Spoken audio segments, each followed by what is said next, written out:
Hi guys, it's Reagan and welcome back to another video. Today's video I'm so excited for, though a little nervous about, because today I'm going to be chatting through the most intimidating books on my TBR. I love making this video every single year at the beginning of the year because it really forces me to take a look at my shelves, look at all of my unread books, and make me contemplate why perhaps I have not read them. The structure of this video is organized by asking a series of questions. And the first question is a book that you're just not able to finish. And I actually have two books I have started and have not finished so far this year. And in some ways, these books are actually carrying over from last year. The first one is Assassin's Fate by Robin Hobb. The final trilogy of the Robin Hobb universe has taken me so long to read. And it's not because I have disliked any aspect of it.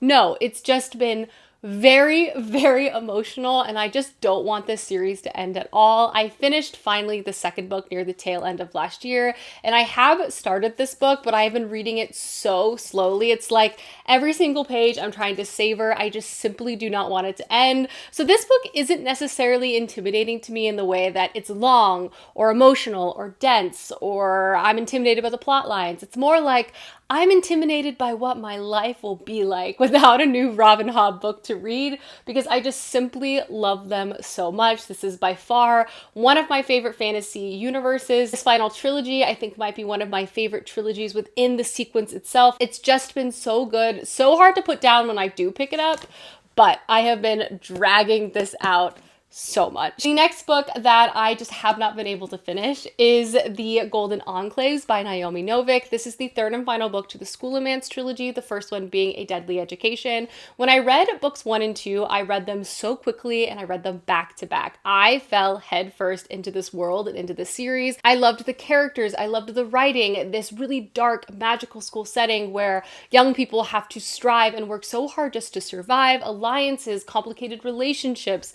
Everything about the first two books I loved. I think I saw a couple of comments that just made me wary about finishing the trilogy. Particularly, I feel like this third installment might be rather emotional. I just don't know if I'm ready for it just yet. That being said, though, I personally think I'm going to like it quite a bit just because of how strongly I felt about the first two installments. I also don't want this to end, and I'm just nervous about how it's going to end. So I read a little bit of it and I said, oh, I'll read this later, and I have yet to pick it back up. Classic. Alrighty, and the rest of the questions of the sort of TBR analysis, if you will, is I have not read this book because ... And the first one is because I just have not had time. This is truly the most classic excuse and probably the one I use the most in terms of putting off books and series. I feel like I use it also the most often with very long books and series. The first one is so embarrassing, and it's the rest of The Expanse. I've read the first 5 books to The Expanse series by James S.A. Corey and really enjoyed it. It's a multi-POV sci-fi space opera with a super intense plot with really compelling storylines all through this sort of space system as different intergalactic governments sort of begin to hash it out for a variety of reasons. You follow a ship captain and his crew. It's all very, very good. And book 5, the book that I stopped at, was probably the best in the series I had read so far. I do not know why I have not picked the rest of the books up.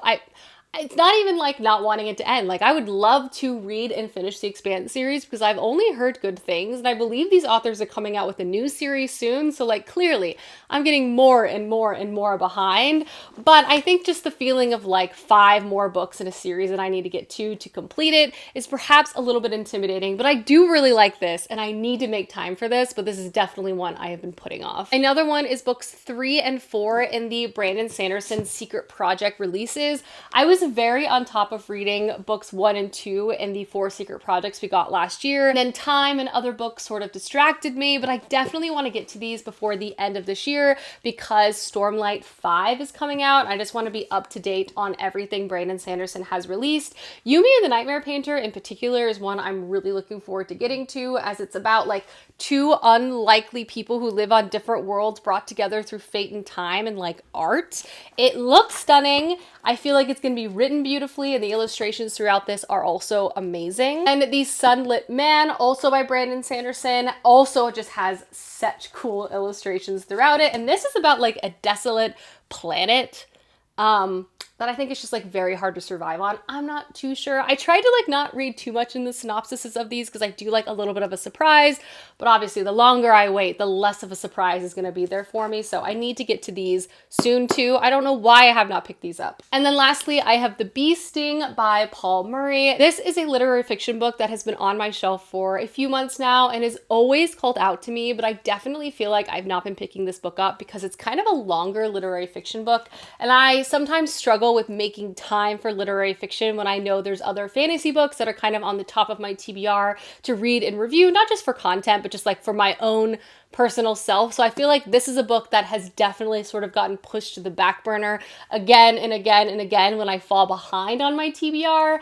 But this is basically about a family whose life has completely fallen apart, and you follow each family member and their sort of wacky setup at the beginning of this book to try to figure out like what exactly happened to sort of upend this family's life. I hear it's like funny and dark and contemplative. I feel like I'm gonna really love it.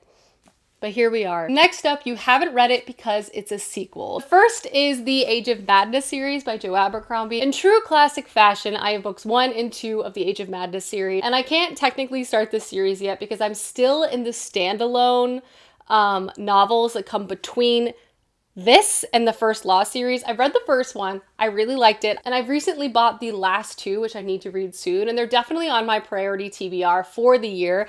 But yeah, I can't read the Age of Madness until I read those, despite owning 2 of the books. But I plan to, I want to. I really like Joe Abercrombie's writing. I love his dark, complicated, and deranged worlds that he creates. And then the last one of this is going to be The Labyrinth's Hearts by M.A. Carrick. It's book 3 to the Rook and Rose series, and I can't read this because it's the third and final book of a series where I haven't read book 2 yet, The Liar's Knot. I have read book 1 of the Rook and Rose series, which I enjoyed. It has a sort of Venetian merchant politic sort of vibe and setting, which in general I do enjoy. I liked the first one. I didn't love it, but I've heard really good things about the rest of this trilogy, so I do plan to check it out soon.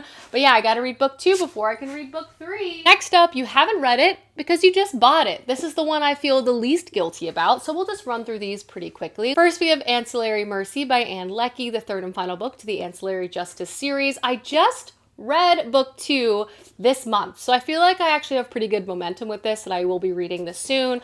I love Breck. I love this sci-fi world. I love the characters and the concepts that Anne Leckie explores in this. It's just truly amazing. I also have books 2 and 3 to the Once Upon a Broken Heart series by Stephanie Garber.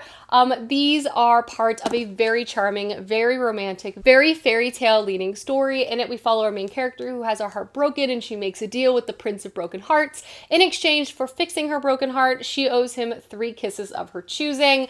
Lots of antics, lots of magic, lots of love. I really enjoyed book 1, so I picked up books 2 and 3. Then, lastly, we have Blood Over Bright Haven by Emma Wang. Emma Wang wrote The Sword of Kaigen, one of my favorite fantasy standalones of all time. So I need to read her newest release, which I've only recently picked up, which is stranger than not having read it yet because I've only owned this book for about 2 weeks, but I will be getting to this book soon, and I have a feeling I'm gonna love it. Next up are books you haven't read because you've read other books by that author and just didn't love them so much, and all 3 of my picks for this are a little controversial. First, we have The Wheel of Time. I've read the first 3 books in the Wheel of Time world, and while this isn't another series by this author of a book I didn't really enjoy, it's more to say I've read the first 3 books of The Wheel of Time and transparently have just been underwhelmed. I didn't hate anything I read, but I didn't love anything either, and these books are long. The series is long, so it's very hard to sort of compel myself to keep going despite the fact that I do want to finish it, more from like a principle point of view because it is a very important and inspirational like fantasy series within the fantasy space. But in terms of my personal enjoyment of this, it's not that high. I just don't like it as much as I want to, you know? Similarly here, we have Crescent City 3 by Sarah J. Maas. I did not enjoy Crescent City 2, and I also didn't enjoy A Court of Silver Flames, which I read recently, so motivating myself to read this new giant release has been a little difficult. I have started this, and I wouldn't say I was like horrified by anything I'd read so far, but just given my sentiments of her past 2 releases, I think it's fair to say that I'd be a little hesitant going into this one.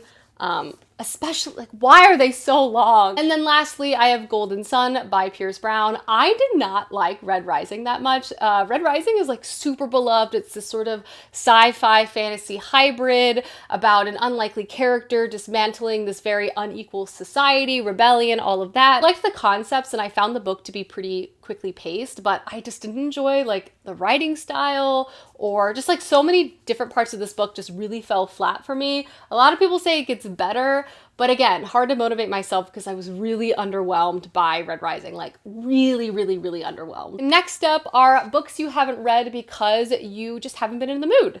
And I feel like I have two for these. First and foremost, I have the Neapolitan series by Elena Ferrante. I read the first one, which is My Brilliant Friend, and loved it. It was probably one of the best books I've ever read, but it also was so emotional to me. I feel like it like rocked my core. So in a lot of ways, it was like a beautiful, fantastic read, but in other ways, it like wasn't necessarily an easy read. And I know the rest of the series will probably make me feel similarly. And so I haven't been in the mood to like be that upset, if you know what I mean. But I love this series because it centers a friendship of two girls who then grow into women.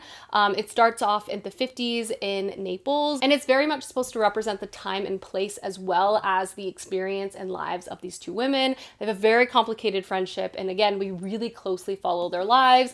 Book one was amazing. I've heard nothing but amazing things about books 2 and 3. I need to get to these soon, but I'm like, scared of them for how they're gonna make me feel, you know? And then next I have The Wager by David Grann. This is more to be a stand-in for nonfiction. I feel like my desire to read nonfiction is like a wave. Similar to how I feel about historical romance, I feel like I wake up one day and my appetite for nonfiction is like insatiable. I read a bunch of books at once, I'm so interested, that's all I wanna read, and then the feeling sort of passes, and then time goes by again where I don't feel like reading any nonfiction, but I kind of buy a bunch, and so when the mood strikes, I have some to pick up. This one in particular sounds really interesting to me. It's about a shipwreck, but also a trial of the shipwreck survivors when they make it back to like where they left from, because apparently there's a lot of lies and inconsistencies with their stories. Very curious about this. So when I feel like reading nonfiction, I will be picking this up. Next up are books you haven't read because, quite frankly, they're huge. First is the Likeness trilogy by James Islington, and every book in this trilogy is just absolutely massive. I think all almost about 700 pages, if not longer. I'm very curious to read this because obviously I loved The Will of the Many, and this is another Roman-inspired trilogy by this author that's been really well received, following a main character who sort of has forbidden magic that they have to keep hidden and secret. There's rebellion and sort of a rebuilding of a civilization that this is sort of set in.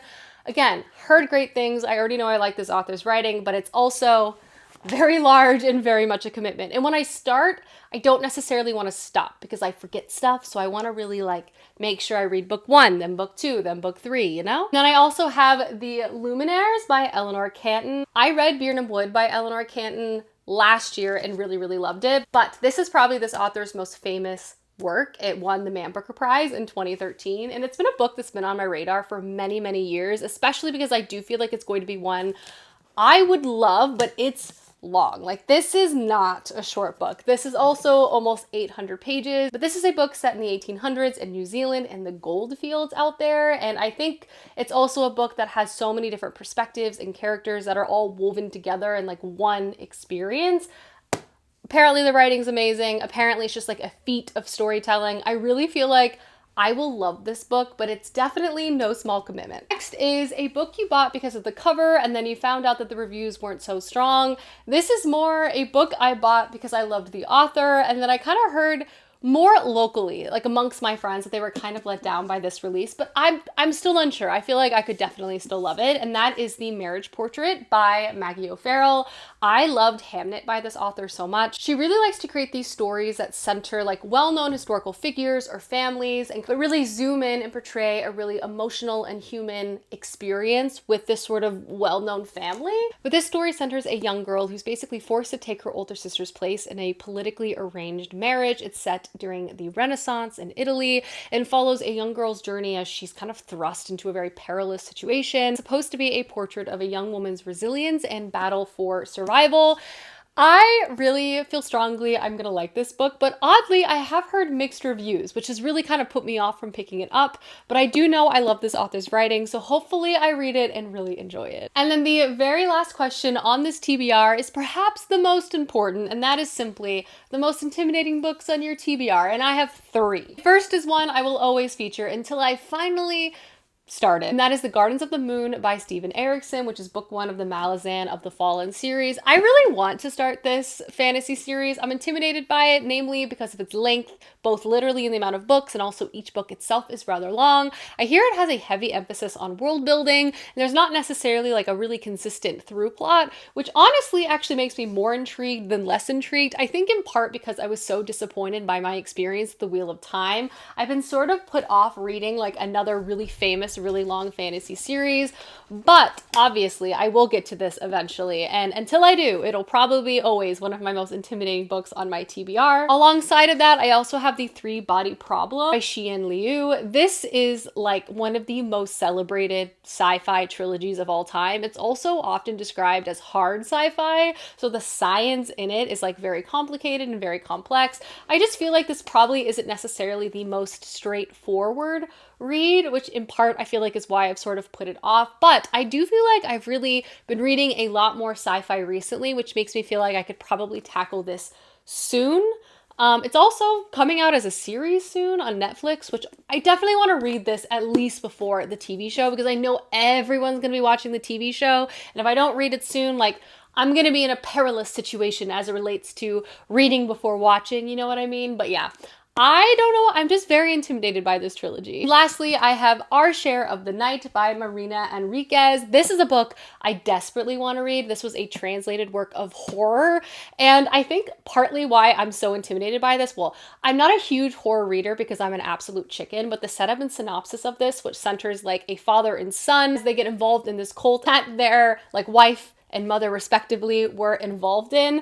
I'm freaked out by this book because I think it's going to be very scary. And again, I'm a chicken. And it's also super long. So this is not like a scary book that will be over soon. Like when I start this, I feel like it's going to really rock my world. But while I'm terrified of this, both in its length, its subject matter, and the fact that I feel like it's going to give me nightmares, I also feel like I'm gonna really love this book. It's also blurred by one of my favorite authors of all time, Sylvia Moreno Garcia, so like I need to read this. I'm thinking maybe the fall winter would be the best time for this, but in the meantime, every time I see the spine, I'm both so intrigued and desperately want to read, but also very scared. Alrighty guys, those are the most intimidating books on my TBR. Again, big shout out to glassesusa.com for sponsoring this video. I'll have my glasses as well as my special offer linked down below, but I hope you guys enjoyed this video and I will see you soon with another one soon. Goodbye!